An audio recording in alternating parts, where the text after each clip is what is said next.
So he said, I'm trying to get your house, can you got me in? I was like, I don't want no appointment with you. I'm like, what do you need to come to my house for? So I said, hold on. I set the phone down, hung it up, and sat back on the couch. Okay? I was like, I ain't got no appointment, man. I done took my socks off, you know, everything. Ladies, y'all know how the ladies is, you know. There's a saying my mom used to say, once I take my bra off, it's over. Yeah,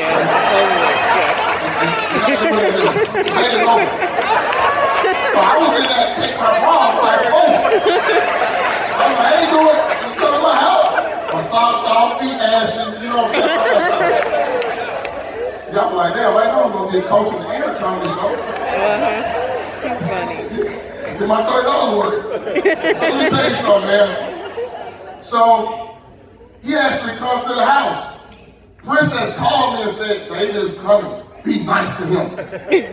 And so, you know, I had to be obedient, man. So I was like, okay, man, let this guy come over. So he comes over, and I open the door. He's like, hey.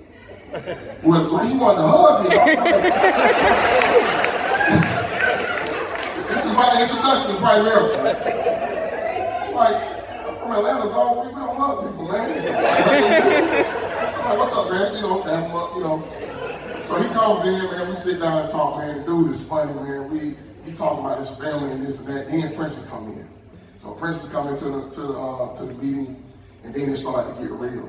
And he started asking me questions. He said, George, he said, man, if something were to happen, if you go to work tomorrow, you don't come back. He said, the Princess is laid off, right? So basically, she don't have no income yet.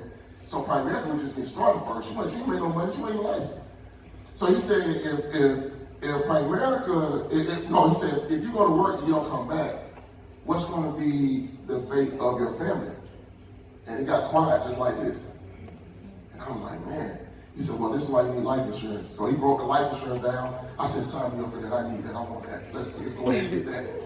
And then he started saying, then he asked me another question. He said, George, do you know your financial independence number? I was like, I know my, he said FIN number. I said, I know my VIN number. I don't know about no FIN.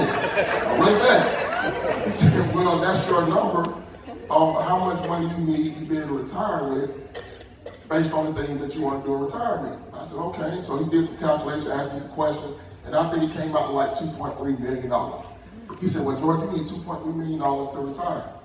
And he said, well, I said, how do I get that money? He said, well, over here it says that you got to save $3,000 a month. I said, what the hell am I going to get $3,000 a month from? He said, that's what I'm here. He said, this business that your wife is in, I'm going to show you guys how to make that type of money, and you can be able to save and invest it. So this is going to be your extra income outside of your work. I said, you kidding me, man. I said, so we going to make that type of money. And then he broke down the compensation. See, he had me there. I said, man, Princess, if you would have just shown me the money, I'd have been in. She was still new. She didn't know how to break that down. So when he broke the compensation down, he had me, man. And I got into the business. Once he showed me the RVP position, and back then, guys, RVPs were getting paid 95%. So if you did an $83 a month policy, you got paid $950. So I said, man, if I do 10 of those, that's almost $10,000 a month. I said, sign me up, man. How fast, what do we need to do to get me and my wife RVP? And then he had this ring on. How many guys are RVPs and you don't have the ring?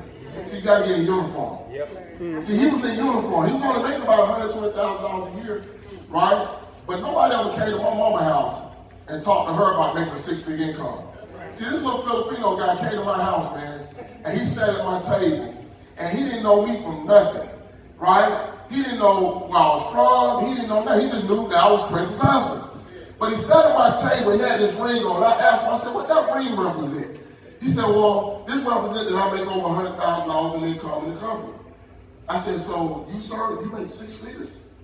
I was 24 years young at the time. So that impressed me, because I knew nobody else making six figures. Not in a business, right? I know some people don't make six figures now. We're doing some other stuff that we can't talk about in this meeting. Right? They had those hot meetings in somewhere else. So let me tell you, man. So I was intrigued and impressed that he made six figures. And he was sitting in my house. Well, really it wasn't my house. It was my mother's house that we were staying with at the time. He came to come visit us, right? He was a visitor. He was our company. You know, when you stay with somebody else, you got company. You know what I'm saying? You don't have no guests. You got all have the company over, right? So he was sitting in my house talking about, I want to show you how to make 6 figures. That's what he got me. I said, he want to teach us how to make 6 figures in income? And he had me at that.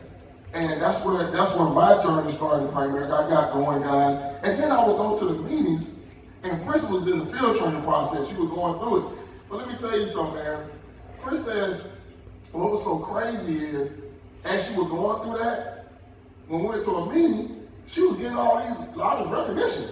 Like I couldn't go up there with her because, you know what I'm saying, I wasn't participating yet. So she was going up there, and I was like, so what the heck you been doing? I'm like, you really been working the business, okay? So that gave me some confidence, like, wow, so they recognize you, man, you know, and make you feel special. And I said, at a job, they don't do that type of stuff. And so I got excited, man, and our first month license guy, once I came on, we made about $5,000 part-time outside of our job. That makes sense, man? Like, that's crazy. So $5,000, that showed me that we can make money here. So it didn't matter the next month if I made $500. Man, the fact that we made $5,000 in 1 month doing this business part-time showed me that, man, we made 5, we made 10, right? See, some of you guys, man, you don't look at the small victories.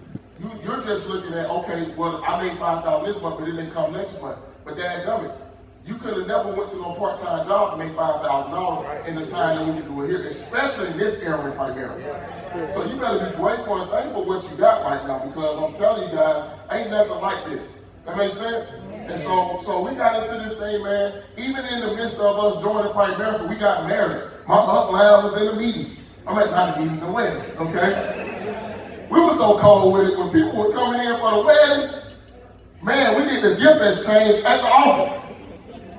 Because we were going to do the gifts first, and we were going to do an op meeting next. So we told David, we said, hey, you know what, man, you got to get creative, man. You got to get creative. We said, hey, David, you need to come to the gift exchange because we're going to have you close out the meeting. Me and Prince will do the first and second part, and we'll close it.